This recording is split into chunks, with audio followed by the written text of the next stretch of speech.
In March, Kevin Durant said he wants Team USA to dominate every opponent in the Olympics. Well, the first game against Serbia was one hell of a statement. If fans and analysts had any doubt about this super team after uninspiring friendlies, it took KD about 20 minutes to show how much of a game changer he actually is. And in this video, I'm looking into how USA show they're almost unbeatable with FIBA GOAT KD playing. But since Easy Money Sniper, as he calls himself, started the game from the bench, let's look at why Serbia had a great 10-2 start. And again, it was because mostly one guy in the Team USA looked entirely the odd man out in this roster, and I'm talking about Joel Embiid. First, surprisingly, he missed 2 free throws. Then Aleksej Abramovich took advantage of Embiid in passive drop coverage, driving at him with speed and showing no fear of shooting over the big man at the rim. Immediately after this bucket, Embiid threw a careless inbound pass that was stolen a second after by Ognjen Dobrić, who converted it into 2 points immediately. All of this forced Steve Kerr to call time, and after only 2 minutes and 40 seconds, Anthony Davis replaced Embiid. And this starting lineup featuring Embiid hasn't worked at all this summer.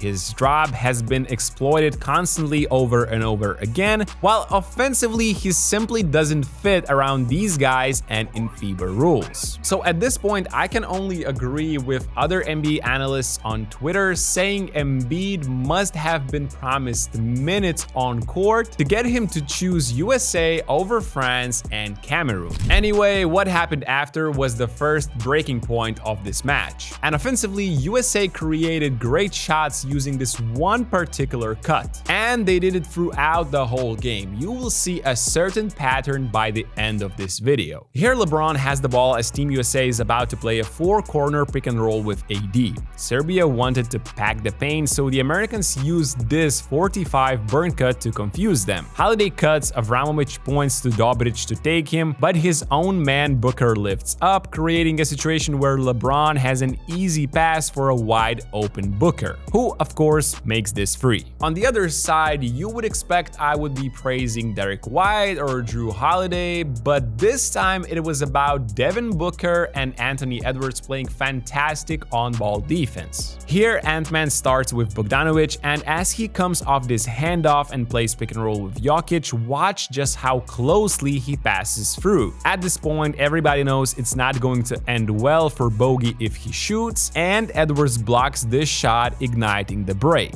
And it doesn't really matter how old LeBron is, he is still a monster athletically. USA don't have the numbers initially, but he is faster and stronger than anyone in the basketball world. Then with Serbia leading 19-14, Kevin Durant makes his entrance. First game for him since late April. 0 minutes in the preparation games. He should be at least a little bit rusty, right? Well, think again. However, it's not like Serbia forced him into tough shots early. Quite the opposite, actually. Here, KD starts on the wing with White handling. Celtics guard creates advantage against Vasa Micic by rejecting the pick. This gets Milutinov out of the picture too. Nikola has to help, and unselfish basketball by USA creates a wide open spot-up attempt for KD to get into the rhythm. And he could make that one with his eyes closed, I think. On top of this, the second shot wasn't much harder. Remember the 45 cut that we saw already once in this video? KD starts in the corner, and while White and AD play the pick and roll, Edwards cuts in behind his man, who is at the nail looking only at the ball. This forces Marinkovic to tag him, and since Bogey does not see this cut, Vanya decides to follow Edwards, leaving the greatest scorer in FIBA completely alone. In the next possession, Slim Reaper gets an early handoff from Bam, and despite Marinkovic following him through this pick as closely as he can, KD does what the best players do.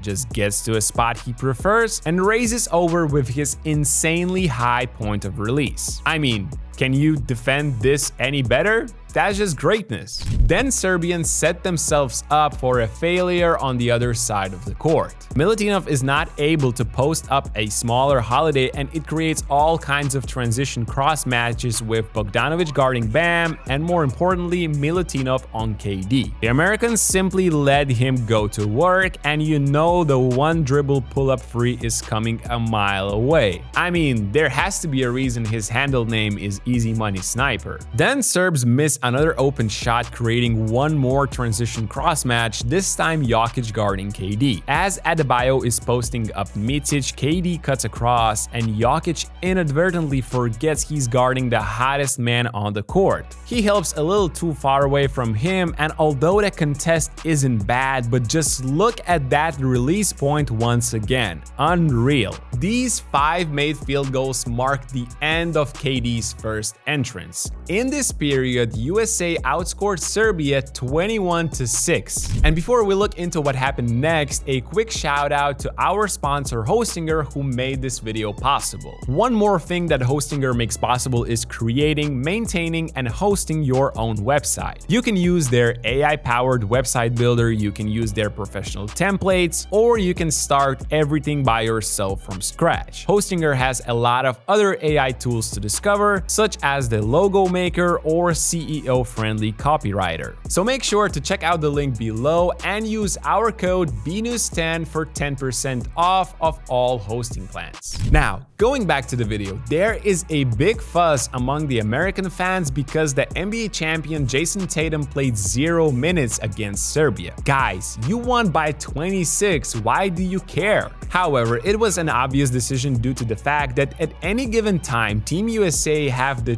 2 out of Edwards, Curry, LeBron, and KD. So instead of having another offensive option on the court, they prefer defensive guards who move the ball quickly and grind it out on this side, just like Derek White does here. Now that we got this out of the way, let's look at what happened when KD was resting his lungs on the bench. And it was all about LeBron being the point guard and Steph's gravity taking over. Curry inbounds the ball, proceeds to get a screen from Book and then from Edwards. Marinkovic is afraid of losing him, Serbians miscommunicate, and the point guard sees the advantage as it unfolds. I don't know about you guys, but to me, it is so beautiful to finally watch these 2 old NBA rivals finally playing together for the same goal. Here, LeBron is the one bringing the ball up again. Steph is denied from receiving this handoff. The 2 immediately react by keeping the handoff as Curry goes over, which automatically creates an opening. Jokic helps and Embiid capitalizes on it. Steph wasn't really the main character in this one, but it is ridiculous how much more the game is easier for others when he is running around. USA here run a trademark Warriors set with Curry screening the inbounder and then receiving a pick himself. I'm not sure why Alexa decides to cut this last screen because the greatest shooter of all time just pops back and cashes in with this much room around him. However, Embiid was put back in and Serbia went on a little run to keep things interesting for a longer time. First, Jokic scored an and one on him, and then Embiid helped where it wasn't really necessary. LeBron shows his strength against the poor Petrushev, but Joel keeps a way too big of a distance from Nikola, who knocks down the free. KD is then caught on camera eagerly waiting to get back on the court, as if the broadcast director wanted to send a message. However, oh boy, what happens when he actually comes back in. Serbia here deny Edwards on this zipper entry, so KD receives the ball in the post. He backs down Petrushev a bit and simply makes this fadeaway. How is it possible this man is doing these things after missing all of the preparation? Tyrese Halliburton on the bench was all of us watching from home.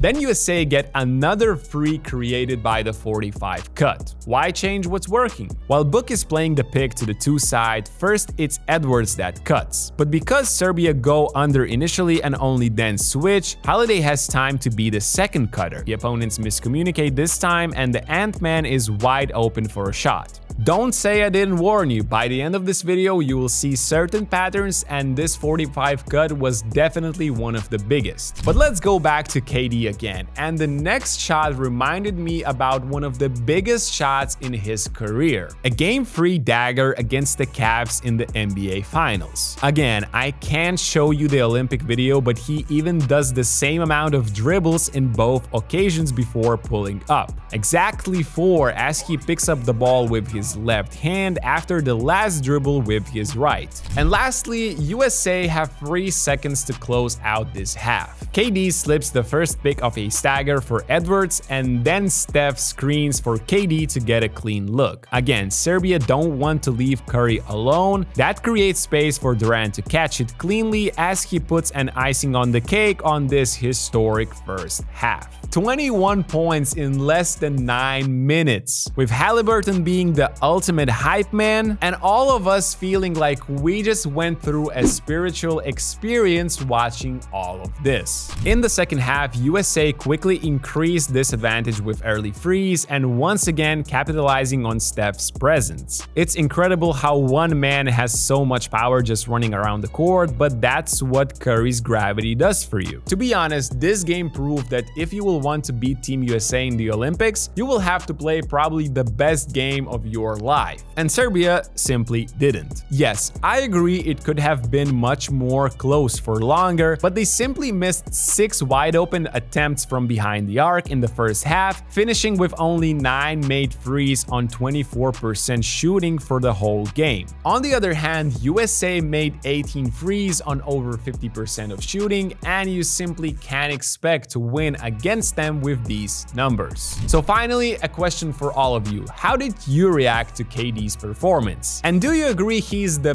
best FIBA competition player ever? Let me know your opinion in the comment section down below. Don't forget to like this video, and I'll see you in the next one.